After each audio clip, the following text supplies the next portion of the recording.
Quel bonheur, chers amis, de nous retrouver au sein de vos foyers pour un doux moment de partage dans l'adoration du Créateur de l'univers et tout ce qui le compose. Nous vous souhaitons une cordiale et chaleureuse bienvenue dans notre sabbat délices. Merci d'avoir répondu à cette sainte convocation hebdomadaire et surtout, fait le choix de vous joindre à nous, n'est-ce pas Sylvie? En effet, nous avons grand plaisir à être tous unis par le bonheur que nous procure cette sainte convocation, à laquelle l'Éternel nous a appelés dès la création. Nous faisons trêve de toute activité séculière et lui offrons notre adoration de tout notre cœur. Chers amis, nous vous souhaitons un excellent sabbat délices et vous invitons à remettre ce moment sous la direction de l'Éternel, notre Créateur. Notre Dieu, notre Père, comment ne pas te remercier parce que tu nous as permis de passer une bonne semaine. Après ce dur labeur, Seigneur, tu nous permets d'être dans la joie, dans l'allégresse et d'accepter, Seigneur, avec joie, Seigneur, cette sainte convocation. Merci, Dieu notre Père, pour ce moment que tu vas nous permettre de passer. Et prends la direction, Seigneur, par ton esprit et permets que chacune de ces paroles fasse son effet dans nos cœurs. Je t'ai prié de demander ces grâces dans le beau nom de ton Fils Jésus-Christ et par la puissance de ton Saint-Esprit. Amen. Amen.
Un débordement de violence et de corruption est actuellement en train d'enfler et d'atteindre la Terre tout entière.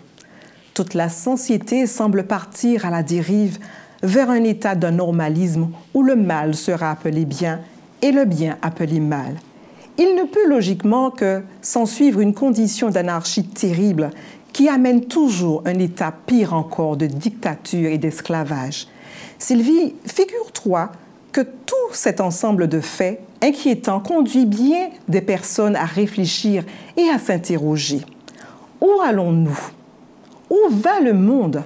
De quoi demain sera-t-il fait?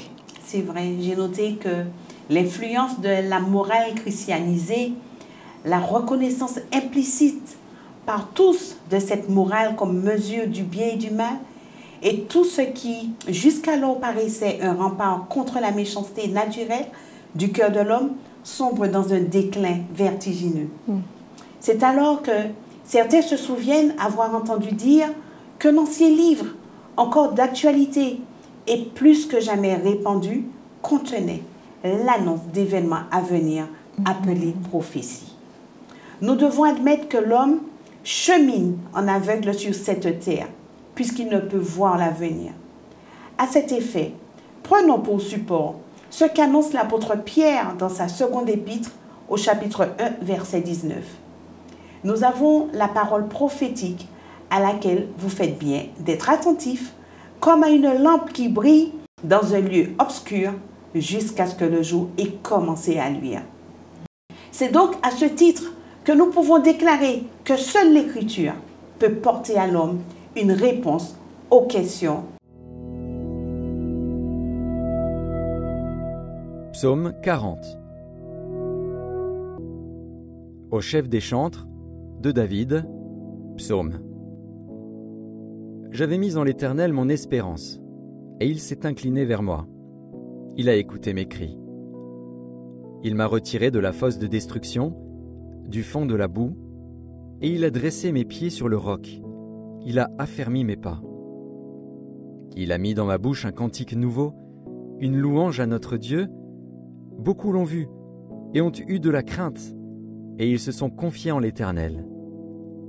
Heureux l'homme qui place en l'Éternel sa confiance et qui ne se tourne pas vers les hautains et les menteurs. Tu as multiplié, Éternel, mon Dieu, tes merveilles et tes desseins en notre faveur. Nul n'est comparable à toi. Je voudrais les publier et les proclamer, mais leur nombre est trop grand pour que je les raconte. Tu ne désires ni sacrifice ni offrande. Tu m'as ouvert les oreilles. Tu ne demandes ni holocauste ni victime expiatoire. Alors je dis, voici, je viens avec le rouleau du livre écrit pour moi. Je veux faire ta volonté, mon Dieu, et ta loi est au fond de mon cœur. J'annonce la justice dans la grande assemblée. Voici, je ne ferme pas mes lèvres. Éternel, tu le sais. Je ne retiens pas dans mon cœur ta justice. Je publie ta vérité et ton salut. Je ne cache pas ta bonté et ta fidélité dans la grande assemblée. Toi, Éternel, tu ne me refuseras pas tes compassions. Ta bonté et ta fidélité me garderont toujours. Car des maux sans nombre m'environnent. Les châtiments de mes iniquités m'atteignent, et je ne puis en supporter la vue. Ils sont plus nombreux que les cheveux de ma tête, et mon courage m'abandonne. Veuille me délivrer, ô Éternel. Éternel, viens en hâte à mon secours. Que tous ensemble ils soient honteux et confus, ceux qui en veulent à ma vie pour l'enlever, qu'ils reculent et rougissent, ceux qui désirent ma perte. Qu'ils soient dans la stupeur par l'effet de leur honte, ceux qui me disent « Ah, ah !» Que tous ceux qui te cherchent soient dans l'allégresse et se réjouissent en toi. Que ceux qui aiment ton salut disent sans cesse « Exalté soit l'Éternel !» Moi, je suis pauvre et indigent, mais le Seigneur pense à moi. Tu es mon aide et mon libérateur. Mon Dieu, ne tarde pas.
et je sais qu'il s'occupe de moi.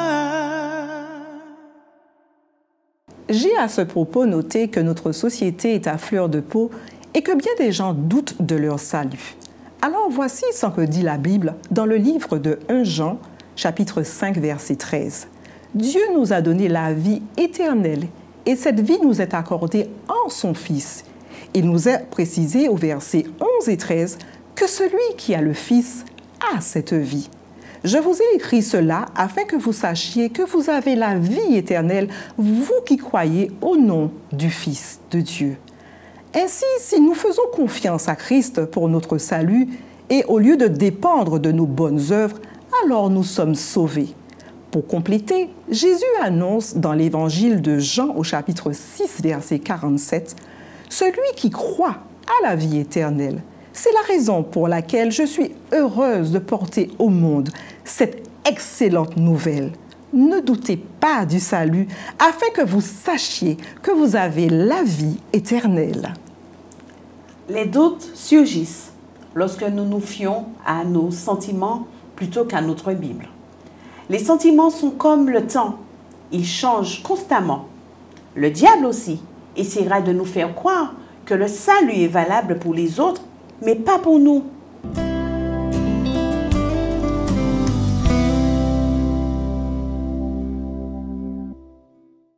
Le sabbat est un jour merveilleux et permettez que je vous accueille dans ce jour du repos de l'Éternel parce que nous savons qu'en ce jour, Dieu nous bénit et nous sanctifie. La dernière fois que j'ai eu l'occasion de m'entretenir avec vous, je vous ai annoncé que nous aurions une deuxième partie du texte que je vais vous lire à nouveau, qui se trouve dans 2 Corinthiens, chapitre 12, les versets 8 et 9. C'est encore Paul qui nous parle et qui dit « 3 fois j'ai prié le Seigneur de l'éloigner de moi et il m'a dit « Ma grâce te suffit, car ma puissance s'accomplit dans la faiblesse. Je me glorifierai donc bien plus volontiers de mes faiblesses, afin que la puissance de Christ repose sur moi. » Prions ensemble. Éternel notre Dieu, nous voulons te remercier une nouvelle fois pour ta parole, parce que cette parole nous permet de comprendre, de réaliser à quel point tu nous aimes et que nous pouvons vraiment nous appuyer sur toi. Que tu sois avec nous dans la manière dont nous allons présenter ta parole. Nous t'avons prié au nom de Jésus pour ta gloire. Amen. Chers amis, certaines personnes ne le réalisent pas. Je dirais même certaines personnes ne le comprennent pas.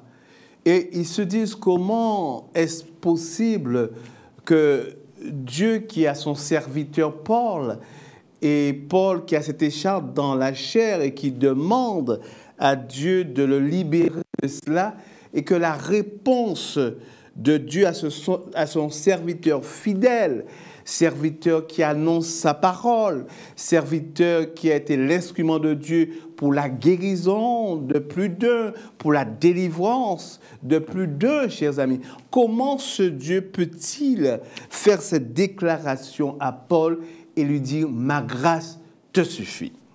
Chers amis, comprenons bien une chose.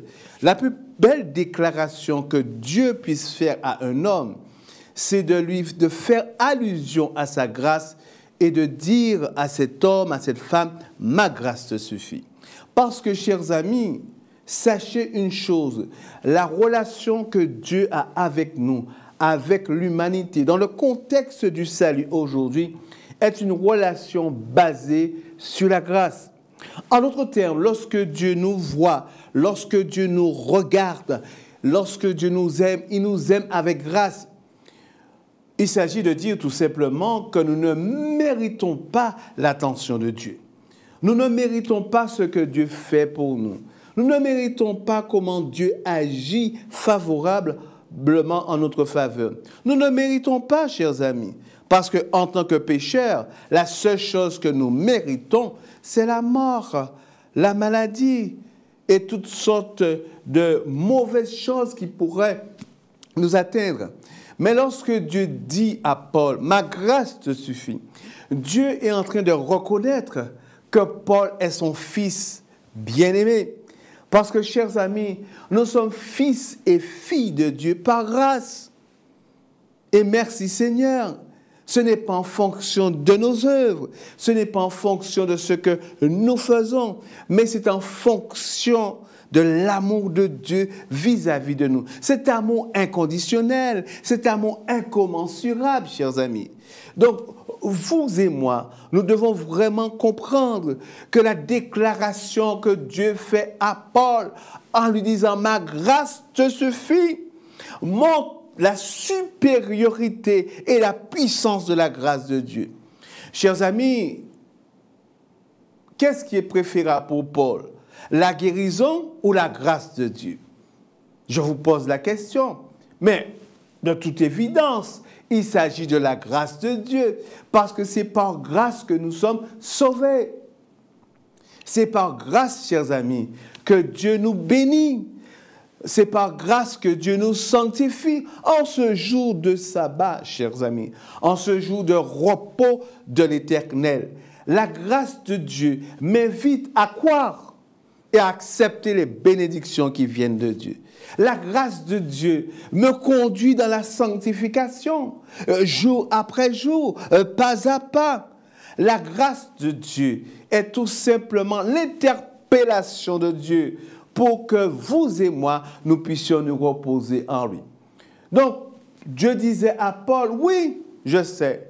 Oui, j'ai compris que tu as cette écharde. Oui, je sais que ça te gêne. Tu te sens mal à l'aise avec. Mais sache que ma grâce est une puissance, que ma grâce est une force. Et avec ma grâce, tu pourras supporter ce qui te gêne. Avec ma grâce, tu pourras avancer, tu pourras progresser dans l'annonce de l'Évangile. Avec ma grâce, tu continueras à être mon serviteur. Parce que je t'aime, Paul. Je t'aime parce que je te garde cette écharde, cette difficulté, pour que tu puisses rester dans l'humilité. Et vous vous rappelez, chers amis, que nous avions dit que la réponse que Dieu nous donne, la bénédiction que Dieu nous accorde, est tout simplement l'accomplissement de sa volonté pour nous sauver. Il est important pour nous de nous rappeler, que c'est pour ça que nous disions la dernière fois, que la prière n'est pas une fin en soi, mais la relation de Dieu, c'est ça la fin en soi. C'est-à-dire que notre relation, la relation que Dieu a avec nous, chers amis, et il faut vraiment que nous puissions le saisir et l'accepter. La relation que Dieu a avec toi et avec moi est une relation basée sur la grâce. En d'autres termes, Dieu me fait une faveur. Dieu se penche vers moi alors que je ne le mérite pas. Donc, lorsque Dieu dit à Paul, ma grâce te suffit, c'est la plus belle déclaration qu'il peut faire à un être humain. La plus belle. Donc, lorsque tu pries, lorsque tu te tournes vers Dieu, il faut savoir déjà que Dieu te reçoit par sa grâce, par cet amour incommensurable, par cet amour inconditionnel, par cet amour illimité, par cet amour tout-puissant, chers amis. Et sache une chose, certaines fois, certes, je le reconnais, il y a des situations difficiles à vivre. Mais la grâce de Dieu est au-dessus de toutes ces situations. La grâce de Dieu est une vraie puissance, une vraie force, chers amis. Nous pouvons nous appuyer sur cette grâce. Nous pouvons compter sur cette grâce. Et c'est ce que Dieu voulait faire comprendre à Paul et qu'il veut aussi nous faire comprendre. Vous pouvez compter sur ma grâce pour faire face à toutes les situations que vous pourriez rencontrer, toutes les situations malheureuses, parce que ma grâce est une puissance. Ma grâce est aussi synonyme de ma présence à tes côtés. Paul, tu n'es pas seul, je suis à tes côtés pour que tu puisses endurer cette situation. La vie n'est pas un long fleuve tranquille, nous le savons, chers amis. C'est pour cela que vous et moi, nous avons besoin de la grâce de Dieu. C'est pour ça que je vous invite, lorsque vous priez l'Éternel, comptez sur sa grâce. Et si il ne répond pas de la manière dont vous souhaitez, la manière dont je souhaite, que nous puissions nous dire, il y a la grâce de Dieu à côté, en moi, qui m'entoure, parce que Dieu est à mes côtés et que je peux vraiment me reposer en lui. Aujourd'hui est jour de sabbat, je vous invite à entrer dans le repos de la grâce de Dieu. Prions ensemble. Éternel notre Dieu, merci pour l'expérience de Paul qui nous rappelle ô combien est importante ta grâce et que nous puissions voir que cette grâce est puissante, cette grâce est une force, cette grâce est synonyme de ta présence à nos côtés. Cette grâce nous rappelle que nous ne méritons pas ce que tu fais pour nous.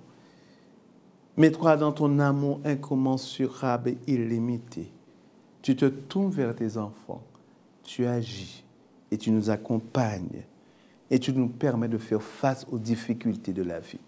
Merci une nouvelle fois pour ta grâce. Nous t'avons prié au nom de Jésus et pour ta gloire. Amen.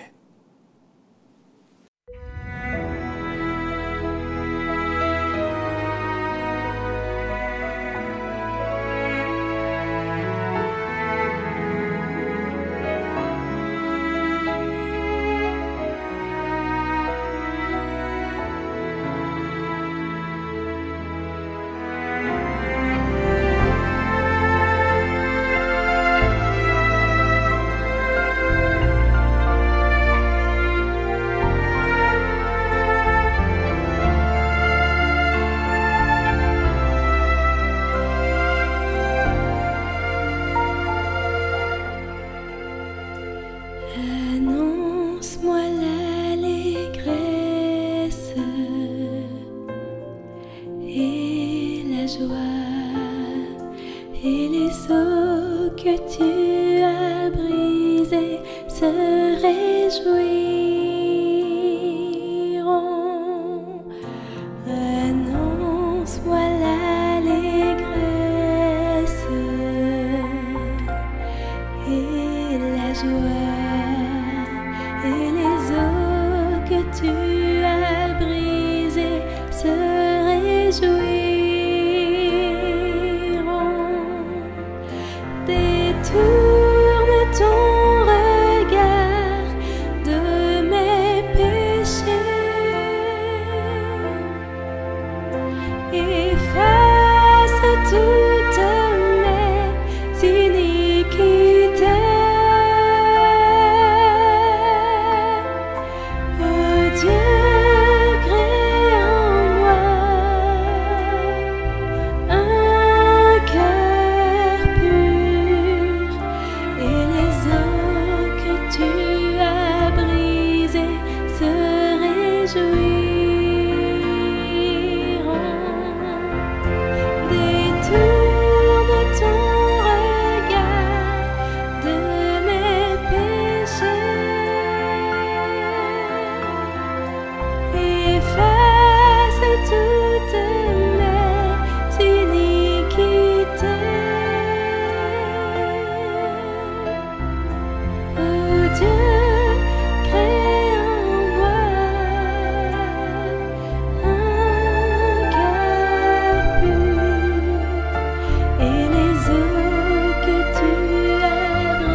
Et la joie et les eaux que tu as brisées se réjouiront.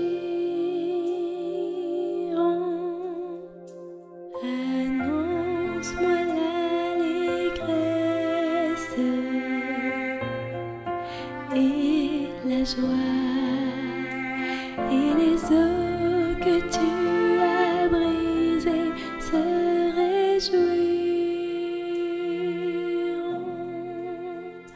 et les eaux que tu as brisées se réjouiront.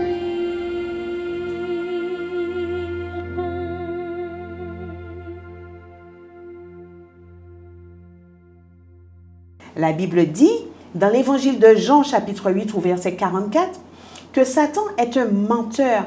L'apôtre Paul, quant à lui, écrit, 2 Timothée, chapitre 1, verset 12, dans la version français courant, « Je sais en qui j'ai mis ma confiance et je suis convaincu qu'il a le pouvoir de garder jusqu'au jour du jugement ce qu'il m'a confié. » Remercions Dieu pour sa puissance de salut et sa protection.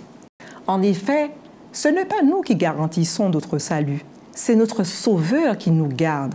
Alors, lorsque notre foi est chancelante, arrêtons-nous sur cette conviction. Seigneur Jésus, j'ai placé ma confiance en toi. Ta parole dit que je sais que je peux être sûr d'avoir la vie éternelle. Il ne s'agit pas de me sentir assez juste ou assez digne, mais de croire que tu es digne. Amen. Amen. Et je vous invite à nous unir à cette prière. Tendre Père, je mets ma confiance en toi. Je choisis de croire ta parole et je rejette mes doutes. Merci Seigneur, car mon salut est acquis. Amen. Amen.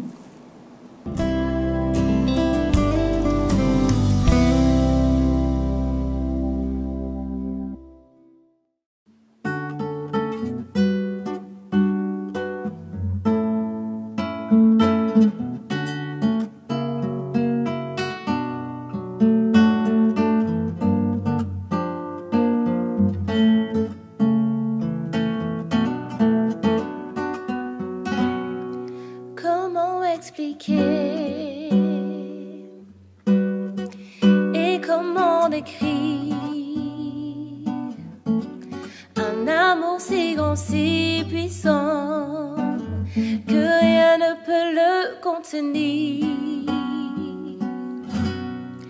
Tu sais mes espoirs, Seigneur, tu sais mes craintes. Et mes mots sont bien trop petits pour dire tout l'amour que j'ai pour toi. Alors entends mon cœur, mon esprit qui te loue. Entends le chant d'amour d'un enfant racheté. Je prendrai mes faibles mots pour te dire quel Dieu merveilleux tu es. Mais je ne pourrai pas te dire combien je t'aime. Alors entends mon cœur. Si tout comme la pluie, les mots pouvaient couler. Si j'avais l'éternité, je ne pourrais pas l'exprimer. Et dans les battements de mon cœur, tu entendras toujours. Merci pour la pluie, pour la vérité et pour le chemin. Alors entends mon cœur, mon esprit qui te loue. Entends le chant d'amour d'un enfant racheté. Je prendrai mes faibles mots pour te dire quel Dieu merveilleux tu es. Mais je ne pourrai pas te dire combien je t'aime. Alors entends mon cœur. Alors entends mon cœur, mon esprit qui te loue. Entends le chant d'amour d'un enfant racheté.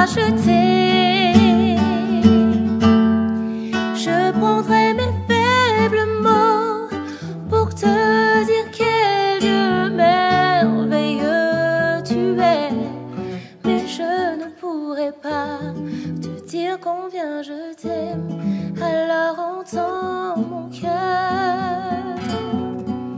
Mais je ne pourrai pas te dire combien je t'aime, alors entends mon cœur.